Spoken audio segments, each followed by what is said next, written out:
Hello, everybody. We are back Hello. for our night 3 of the Cap Run recap. Hi, Neil. Hey, man. Good to see you again. How's it It's going? only been a couple hours. I know it's Uh, been a whole 15 hours since I last saw you.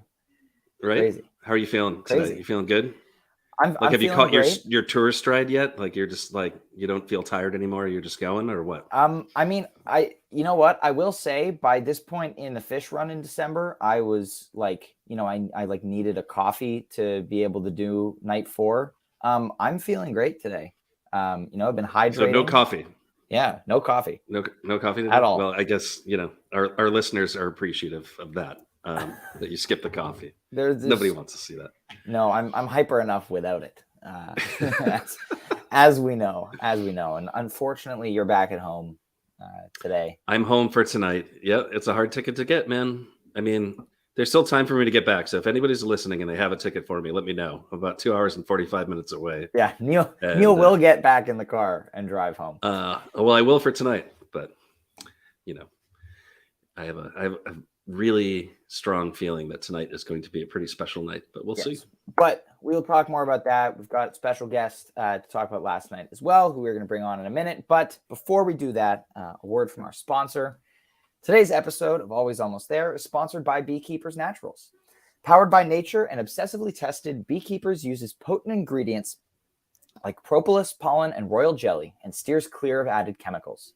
In a day and age where we want to boost our immune systems as much as possible, Beekeepers Naturals has many products from lozenges to gut health supplements to support us and tap into the magic of nature.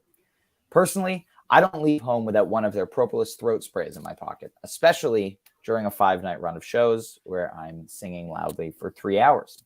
Use code STORMSOUND at checkout for 20% off your order at beekeepersnaturals.com. Yeah, and I can actually back you up and say that that is the truth. You're not just saying that Yes. because you offered me the throat spray last night. I mean, I wasn't offering you the spray. I was just showing you that I had it in my pocket. Oh, okay. I thought it was an offer, to which No, I said no. But that's like a sanitary gray area. I feel like, yeah, that's what I was thinking too in the yeah, moment. it But seemed reasonable. But anyway, we are going to bring on our special guest today. We've got Leslie from Goose Chicks. Hello, Leslie. hey, Leslie. Hey guys, so excited to be here. What a night last night. I'm still low-key recovering and also trying to get myself pumped and ready for tonight as well. So glad to be here. Great to have you on. We've been looking forward to having you on the podcast for a little while now. So great you can make it today. So start off, I know you are a person who enjoys being up at the rail. Were you up at the rail last night as well? You've been up there all 3 so far? No, I was on the rail Wednesday, Thursday. I'm old. I had to take a break in the middle of this 5 run just to be okay. So I was in the front row of the balcony. It was amazing from up there. Getty really put on a show last night. It was beautiful. And yeah, I'll be back on the rail tonight. So I'll be raging. I'll see y'all up there.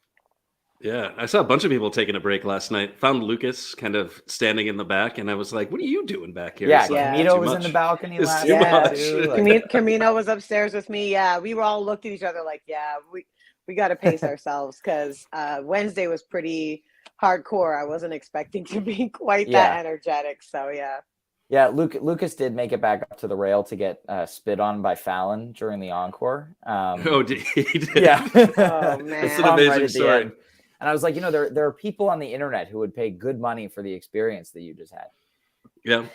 I mean, I guess he did pay good money for that. So Technically, good for yes, him. he did. Yes, He yes. did. But yeah, let's dive into the show. I personally felt that last night, energy-wise, was the highest of the run so far. The crowd was like amped for the whole show last night. Had a ton of fun. It was lighter on the improv last night, I felt, but let's dive into the first set. We've got, kind of our opening segment of Animal Flow Down, Everything Must Go, and the Whales. Leslie, what did you think of this? Well, first of all, opening with Animal, I feel like that's always just like a signal, like buckle up, get ready, like we're coming at you. So that was awesome, just energy wise to feel immediately. Everybody was just so high right off of that.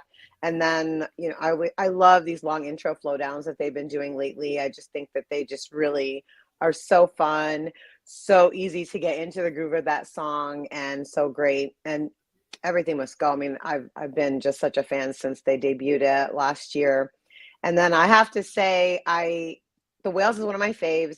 Last night was my 25th show. It was my first time seeing Whales live. Congratulations. Oh, yeah. So Nice. I Congrats. was like freaking out. My phone started blowing up. All my friends were like, "Your Whales, like freaking out. So I was particularly pleased and super, super happy to hear that. And yeah, it was wonderful start to the show for sure. Yeah, I mean, Animal opener. That's a good one. It's like not to do fish analogs, but like it's the Buried Alive opener. It's like it's gonna be interesting. hot. It's gonna be hot. And I was surprised that they immediately did flow down after that. Like if I'm thinking like the way you're gonna start a show, like you're gonna start with a flow down, right? And I kind of thought that was gonna be tonight, but that was a pretty cool 1-2 punch to start off a show. It's fun. Flow down in the 2 slot seems to be like a common thing. Like they'll open with something and then like kind of just like rip into the flow down intro. Yeah, no flopener. No flopener. No flopener. Yeah, no. Yeah, but then Everything Must Go. I also really love. I feel Love like this this is song. a divisive song. Like some people don't love the song. I think they're wrong because it's just so good. And the solo that like the guitar solo that's in it is absolutely gorgeous. And it was again last night. I really dug it at Goose and dug it again last night. I mean, it's just such a good song. And just want to hear it all the time. Yes, they are wrong. They're definitely wrong. It's a great song. Yeah, Rick's tone by this point in the run has been really, really dialed in. He sounds amazing. I noticed last night he like switched the 2 of his amps, just how they were arrayed. I don't know if that affected the sound at all. I think they were doing a lot of work on the mix during the days, yesterday and the day before after Wednesday night. I had heard Peter had gone in really early to like really get the mix correct. You could tell last night they had it dialed in. It was sounding perfect. We could hear Trevor really strong. Like everybody was really in the pocket. So I'm excited for tonight just because of that too. Yeah, actually, it's interesting you say that because I noticed last night it was way less loud, but sounded better inside the venue. Like I didn't have the sound hangover this morning that I had yesterday. My ears were ringing like all the way up until showtime yesterday. Me too. And I had my earplugs in, so it wasn't even that I didn't have protection. It just didn't do as much on Thursday night, but last night everything was good. Yeah, not nearly as much. Yeah, I mean, I've been loving the sound all run. Loomis is really dialing in that front of house sound. With in this room, obviously playing there for 5 consecutive nights. Obviously, the mix is going to get better every single night that they do that. But yeah, it sounded amazing. And then second half of the first set here, we get Turbulence, debut of Lead Up and Thatch. Turbulence I love. It's always going to inject some energy into the set. I feel like this reminded me a lot of Goosemas night 1 set 1, where there are some songs at the beginning of the first set, but there's a point partway through the set where they play something and the energy just goes up and everybody's more dialed in after that. Goosemas night 1, it was when they played that drive. Last night it felt like that hit during Turbulence. This song it's amazing. I love this tune. Vasudo. It's really great. It's one of the it's a great Vasudo song, and also it's one of those ones that I'm always like, oh, I go back and forth. I say sometimes Goose reminds me of Allman Brothers, sometimes they remind me of Genesis. Last night they reminded me of both at the same time, and that Turbulence was one of those songs I was like, man, this band is so good because they're able to show such range every single show. And of course we have another FTP, which it's always great to hear it the first time out. I'm always curious. I hope RJ asked them tomorrow. My question I wanted to ask was like, when do they know when a freshie's ready to like be unleashed into the world? Mm-hmm. Sometimes you can tell it's been a while, and then sometimes like we wrote this 2 days ago. So I'm curious like how they come to that decision when a new song is going to get played. And then I'm a Thatch evangelist, so I can talk for a long time. Who isn't? That. Yeah, I was going to say that. I'm stoked we have you on to talk about Thatch the night they played Thatch on this run. Yeah, but I want to talk a bit more about Lead Up. I really loved this song. Great debut. I did a little bit of research this morning because I was like, there haven't been a lot of new songs with Peter on guitar. And the last couple of songs that have debuted with Goose, where Peter plays guitar, the most recent one was Butterflies, which was a great blues song before. And the one before that was The Whales, which debuted during Beacon Bingo Tour. So there have not been a lot of Peter guitar songs debuting recently. And so I'm excited to see one here. I love this. I said to Neil, kind of had like a Chili Peppers vibe to me. But I enjoyed it. Definitely. Peter's been shredding so hard this entire run. I mean, I've just been like in awe of his guitar playing. And, Rick wrote another song. I'm understanding this is a Rick written song. And I love that he's writing a song with Peter also on guitar. So to me, it was just so great. It was the first thing I said, because I thought at first, I'm like, I wonder if Peter wrote this because he's on guitar. And then I was talking to someone later, like, nope, Rick wrote it. And I was like, wow, that just made my heart like open up, because I've just been loving hearing Peter on the guitar more. And he's just been killing it this run. Just really, really stellar playing. Yeah, totally agree. I mean, the common thread, I think, of this run and when we're doing these pods is I talk about Peter's guitar playing. And here we are again, we're talking about Peter's guitar playing. And then the other thing that really, really struck me about this song, and we talked about this in the moment, Ryan, was the harmonies. Yeah. Were so good. Yes. And that's what makes me want to hear this song kind of age and mature and kind of become better. So that beginning part was really awesome. Like you said, just underscoring the fact that like this is another song with just two guitar Goose, which I love. And then similar to Everything Must Go, just has amazing like rock and roll crescendo in this thing. And yeah, I can see this tune going a lot of places. I listened to it like 3 times on the drive back, and man, I love it. But everything about it, right? Like, Peter's harmonies with Rick is one of the things that makes a Arabelo great, but you don't realize it. And then, incorporating that into that kind of a song on stage now is like amazing. And I'm just stoked that they're writing stuff like this right now. Like this is new and it's all the good stuff, So I'm stoked about it. We talked about I've yesterday. been noticing Jeff's been doing a lot of doubles too. Like you don't notice at first, but front I'm like, oh, Jeff's singing this little part. Like it won't be the whole chorus or the whole lyric, but it'll just be like 2 or 3 words just to kind of round out the sound.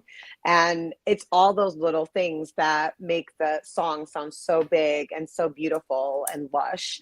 And yeah, for a first time out, it was really gorgeous. Yeah. And speaking of Jeff, I thought he was going to break his drum kit during Thatch.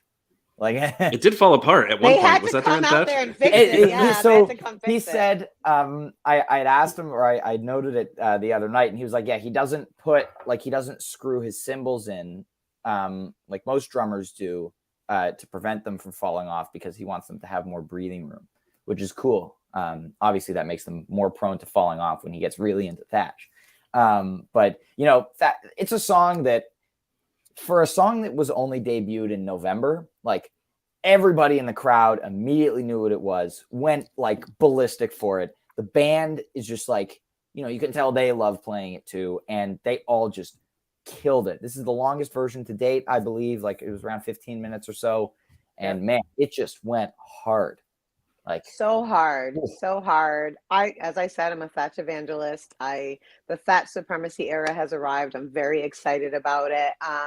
I've been so blessed. I've been in the room every time they played Thatch live, including the first time it was played, and It's gotten better every single time.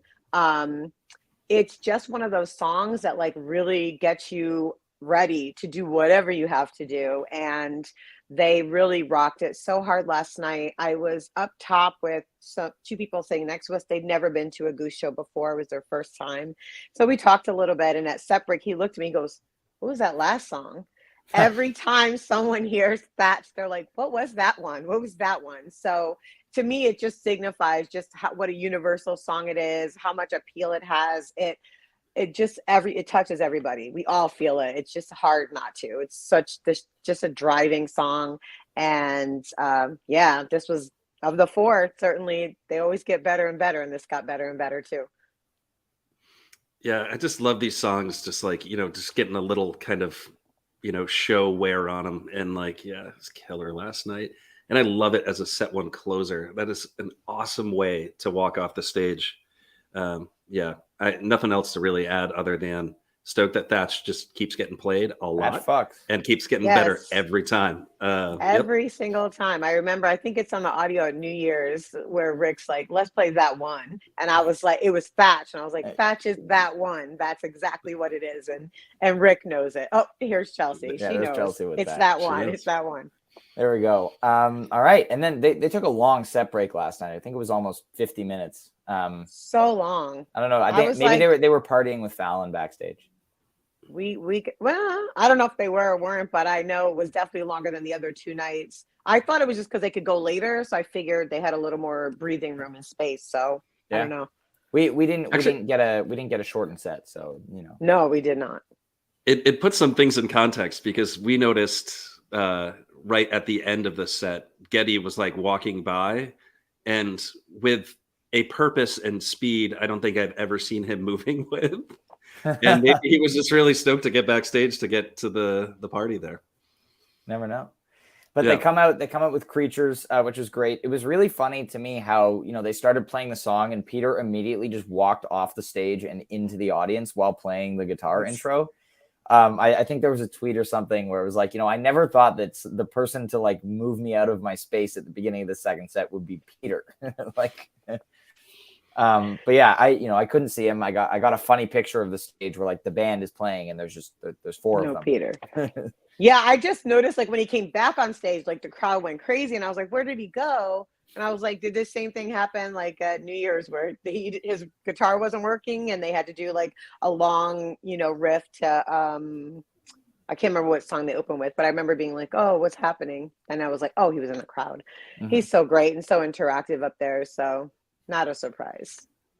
Yeah. I mean, it was interesting to see him dive in. I went to go see Great Blue when they played in Pawtucket. I don't know. This is like a little while back when they did that little run of Great Blue shows. Last year, yeah. And he, fully got in the crowd. There's like an amazing picture of like Binky and like Peter like over her at that show. But like, I mean, he digs being out in the crowd and like love that he could do that at this place. It seemed like that was the kind of place where you can pull that off, and like, don't think you're going to pull it off at somewhere like First Bank Center or something like that. You know what I mean? Right. Exactly. Yeah, that's also one of the really cool things. I talked about being able to hear the stereo panning of the Vintage Vibe because the room's so small. And so, yeah, it's like super intimate. Like, I don't think Goose is ever playing the Cap again after this run. It's already too small for them. Yeah. So, we're very lucky that we've gotten to experience this. But this Creatures Jam, Neil, we kind of talked about this. I don't remember how long it actually ended up being, but we kind of talked about how very similar to the Legend Valley Creatures from last year, it got into this just absolutely beautiful, beautiful segment. They got there faster than they did at Legend Valley last year. But this was, gorgeous, like just amazing, heartfelt, like, the sun coming up in the morning. Amazing jam. It was beautiful. And Getty's lights were just perfection for this entire jam.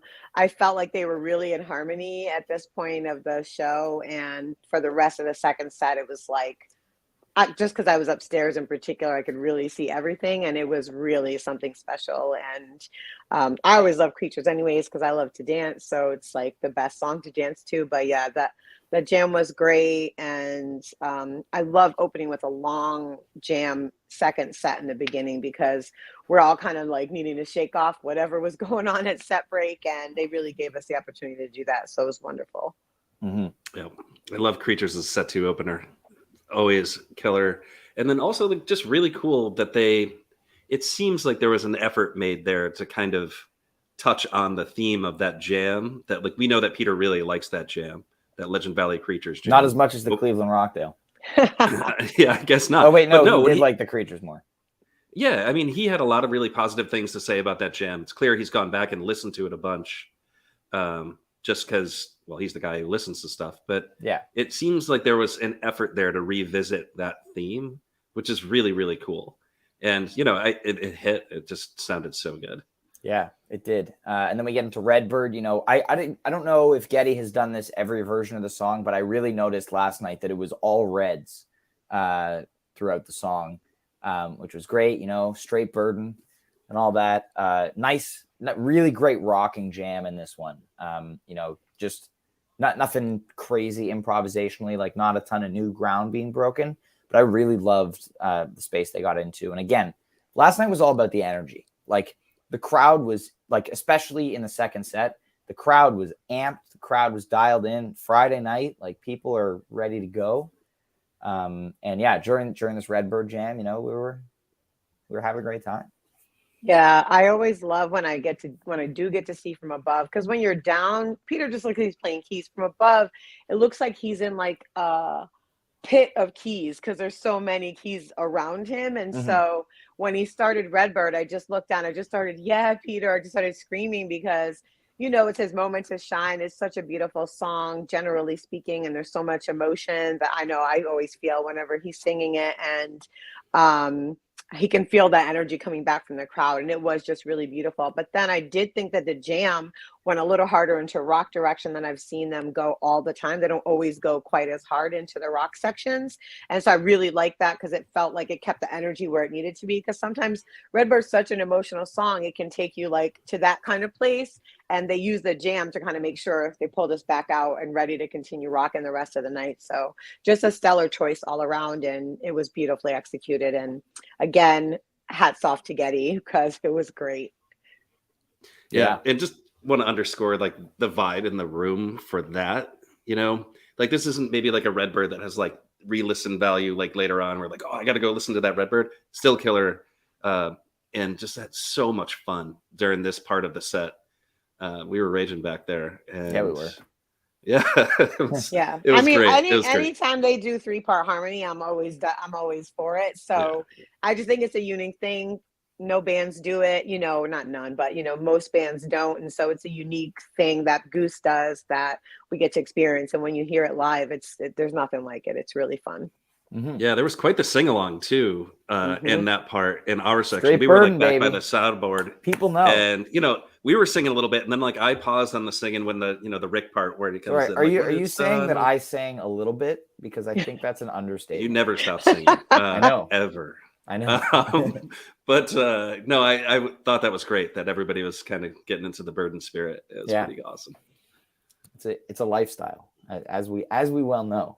Absolutely. Next we get In Your Eyes for the first time since last summer. Very excited to see this one. I hadn't caught a version of it yet.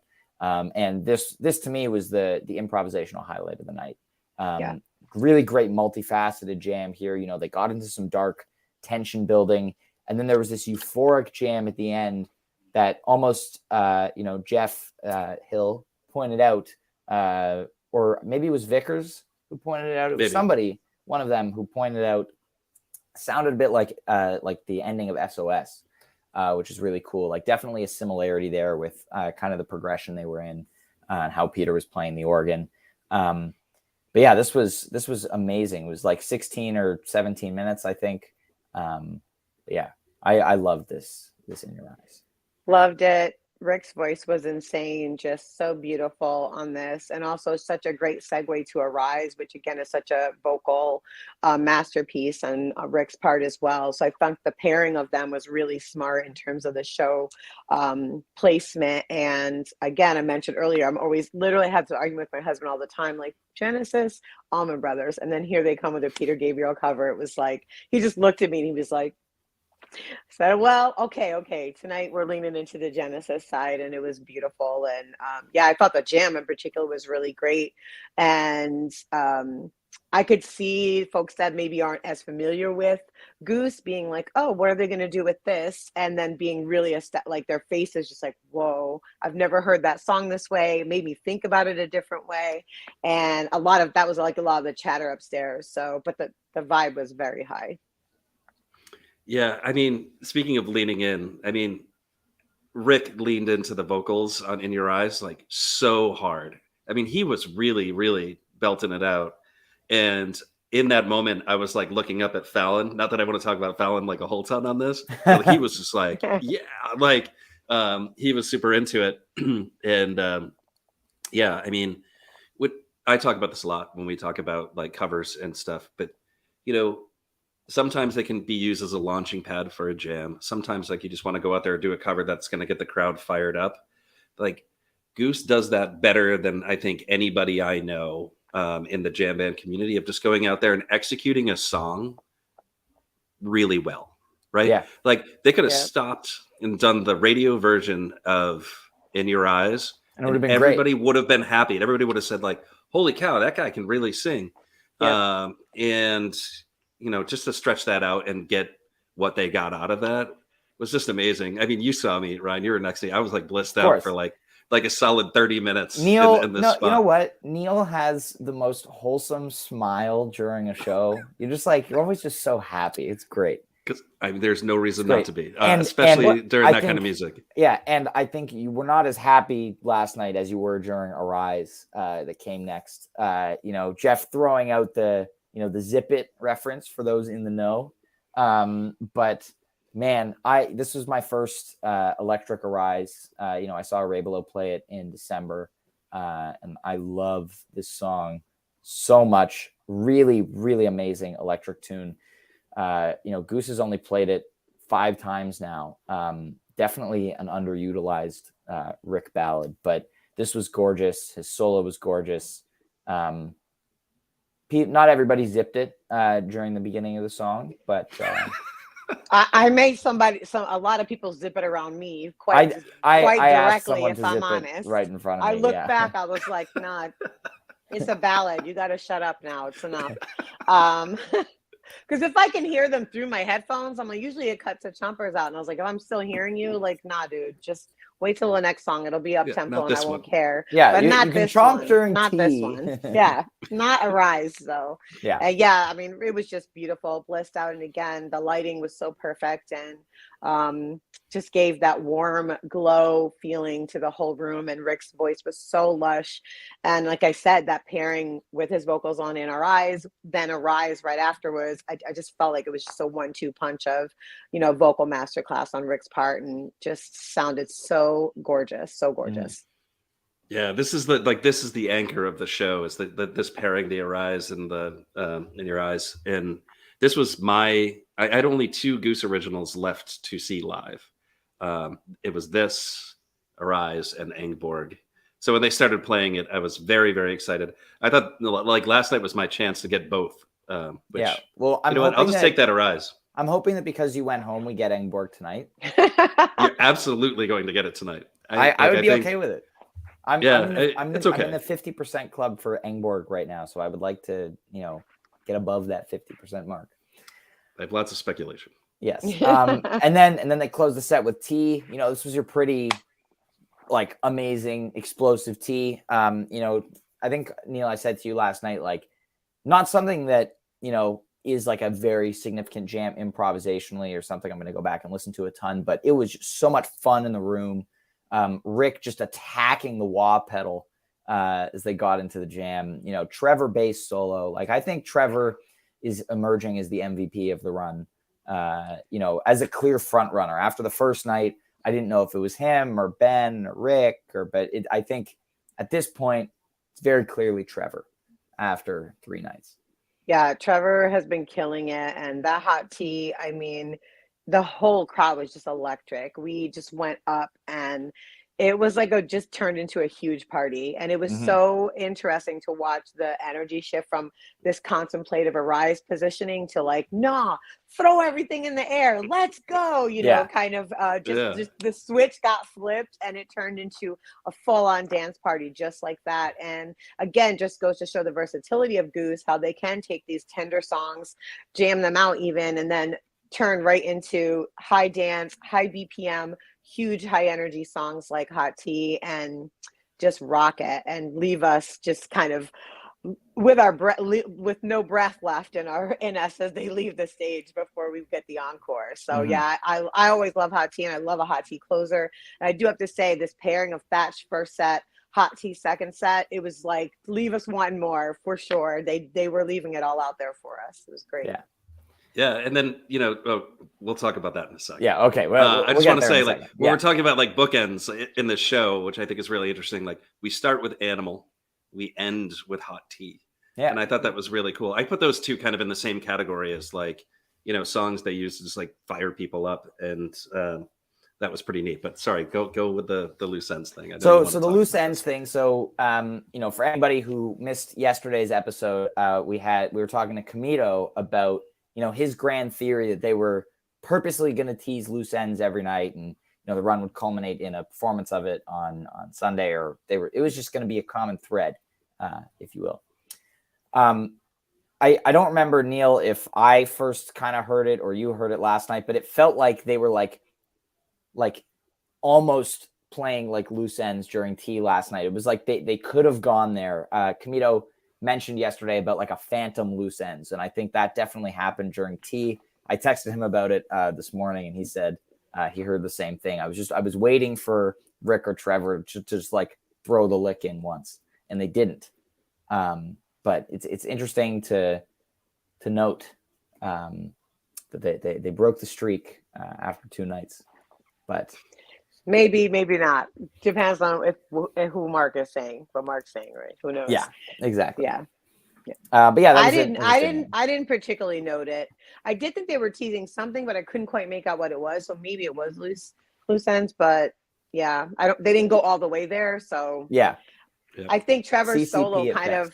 Yeah, I feel like Trevor's solo sort of took over that particular performance, and it becomes like, what are you going to do after that? I mean, right. It was just so amazing. Mm-hmm. Totally agree. Ryan and I talked about that when I was on my drive home. I think that bass solo in that Hot Tea is one of my favorites ever. I have to go back and re-listen, but I mean, his confidence right now is higher than it's ever been. I think that's fair to say, without going back to re-listen. But yeah, I mean, that was killer. It made that tea really, really good too.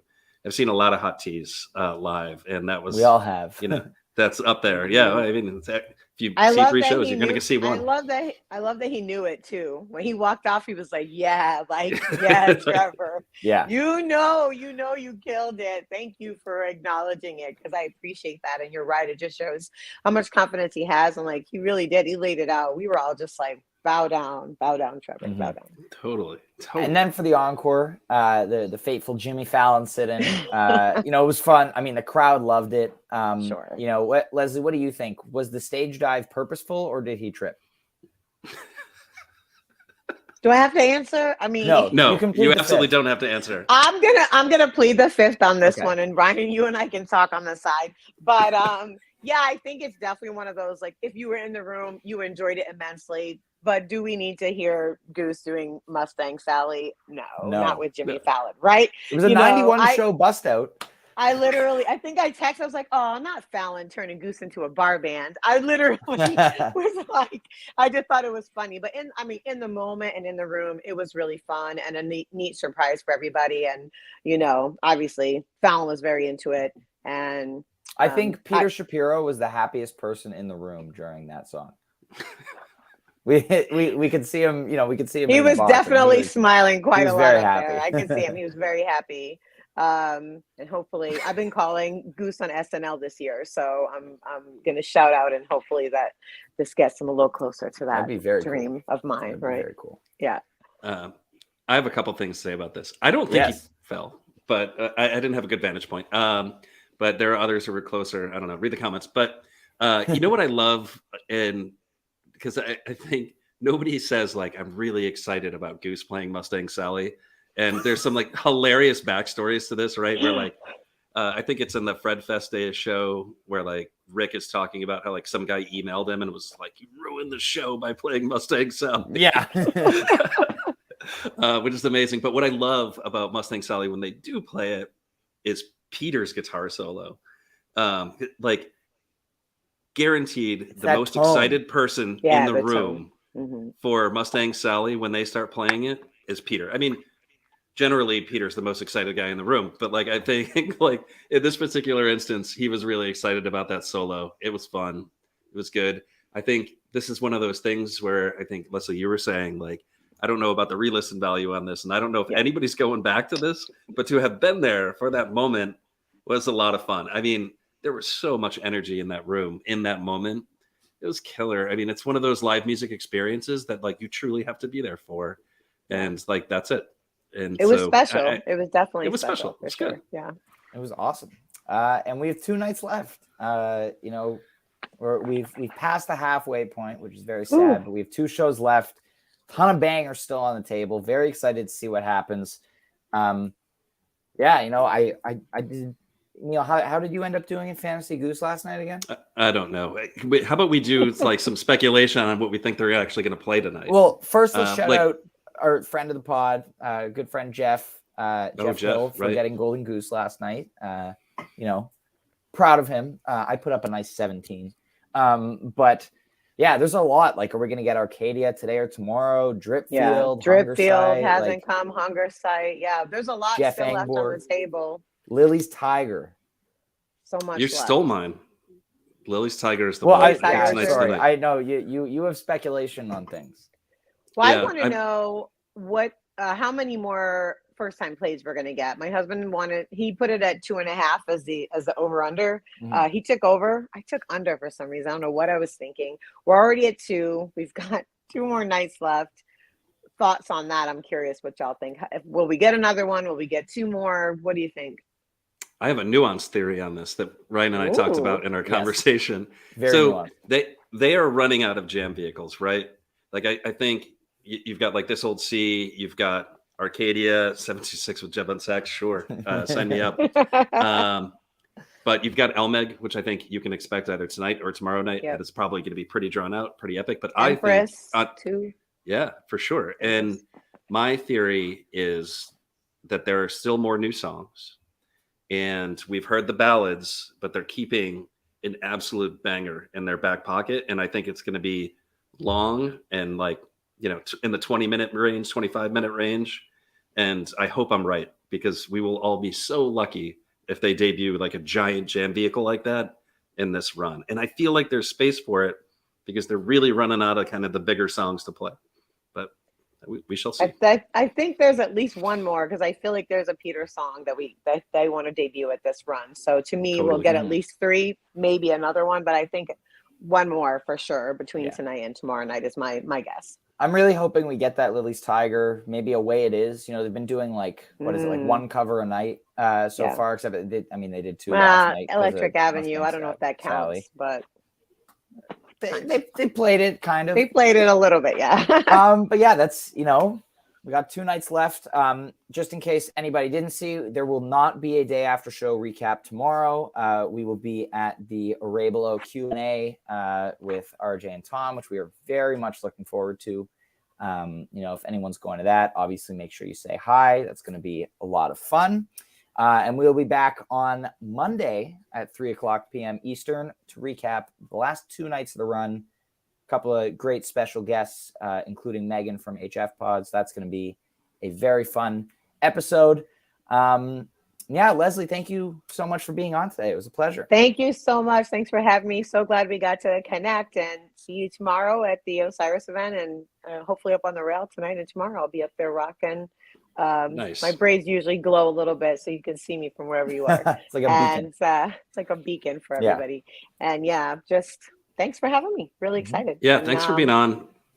Gonna run right to the theater right now. Yeah, you gotta go. You gotta get in line. Back in line. All right. Well, everybody, have a fantastic day, whether you're couch touring